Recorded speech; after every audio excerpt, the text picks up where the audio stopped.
Hello, everyone. It's Mr. Simone once again here. I just wanted to give you a quick video about some of the economic policies for the 1960s so we can just get right into the 1970s in class. So 1960, after two terms of Dwight D. Eisenhower, the election was between John F. Kennedy, the Democrat, and Eisenhower's vice president, Richard Nixon. And it was a pretty controversial election. Kennedy won very narrowly. There were some accusations of voter fraud in Illinois, specifically in Chicago.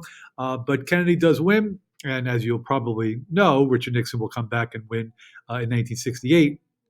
But Kennedy's program, he called it the New Frontier.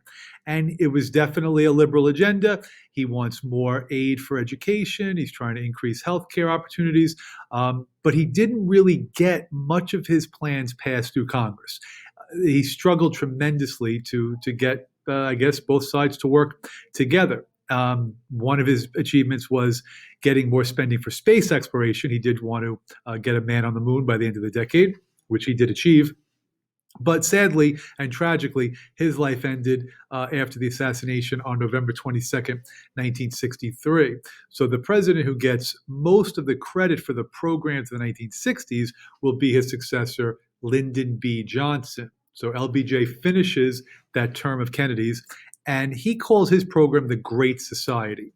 Now, what happened was he read a book by Michael Harrington called The Other America, and it really it opened his eyes up to the level of poverty that was existing all throughout the United States. So he called for his campaign, he called for his presidency to be a war on poverty. And as you can see, he passed an awful lot of acts as part of this Great Society. They created a whole new Office of Economic Opportunity where a lot of money was given for urban renewal programs. Head Start was an education program that's still around today to help students get to preschool. We had a Food Stamp Act during his presidency. I've mentioned to you about Medicare and Medicaid. Medicare is health insurance for the elderly. Medicaid is health insurance for people below the poverty line, disability insurance. And big aspect of his Great Society was building public housing projects for people to live who were, below the poverty line. So this is another very liberal agenda. It's probably the most liberal overall domestic agenda of any president since FDR and his New Deal. So you might wonder, why is Lyndon B. Johnson's reputation with liberals not very good?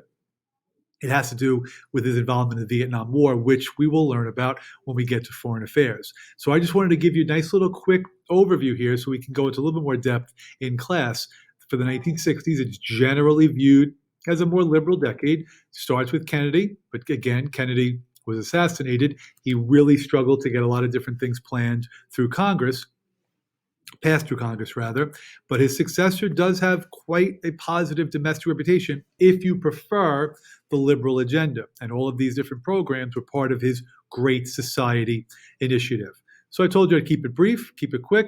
That's your economic developments for the 1960s, and I will see you all in class. Take care.